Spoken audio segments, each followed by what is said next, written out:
Hello, everyone, and welcome to our story time. Today, we are diving into a magical world with a tale as old as time, Beauty and the Beast. Get comfy, and let's begin. Once upon a time, in a faraway land, lived a wealthy merchant with his 3 daughters. The youngest daughter, named Belle, was known for her kindness and love of books. She was as beautiful on the inside as she was on the outside. One day, the merchant lost all his fortune, and the family had to move to a small cottage in the countryside. Years later, the merchant heard that one of his ships had returned. He traveled to the port, hoping to reclaim some of his wealth. Before he left, he asked his daughters what gifts they wanted. The older two asked for expensive dresses and jewels, but Belle simply asked for a single rose, as none grew in their new garden. Sadly, the ship's cargo was seized, leaving the merchant with nothing. On his way home, he got lost in a dark forest during a terrible storm. He stumbled upon a mysterious, enchanted castle. The gate was open,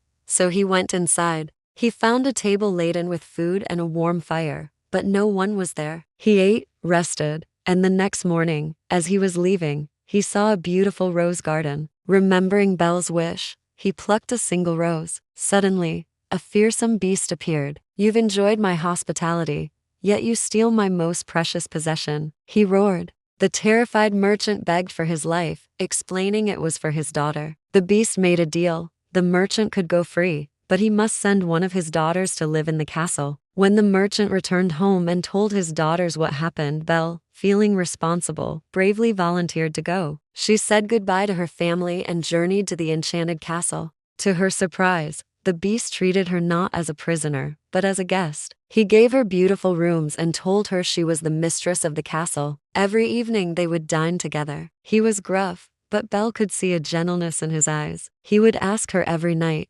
"Belle, will you marry me?" And every night, she would politely say no. Months passed, and Belle grew fond of the beast. One day, using a magic mirror, she saw that her father was ill. The beast, seeing her sadness, allowed her to go home for 1 week, giving her the magic mirror and a ring. "The ring will take you back," he said, "but please, don't be late, or I will be heartbroken." Belle was overjoyed to be with her family, but she missed the beast. Her jealous sisters tricked her into staying longer than a week. One night, Belle had a terrible dream of the beast lying in the castle garden, near death. Using the ring, she rushed back to the castle and found him just as in her dream. Crying, she cradled his head. "Please don't leave me," she wept. "I love you." As her tears fell onto him, a magical transformation began. The beast changed into a handsome prince. He explained that a fairy had cursed him to be a beast until someone could love him for who he was on the inside. Belle's love had broken the spell. The prince and Belle were married, and they lived happily ever after, ruling the kingdom with kindness and love. Thanks for listening to our story today. Don't forget to like and subscribe for more fairy tales. See you next time.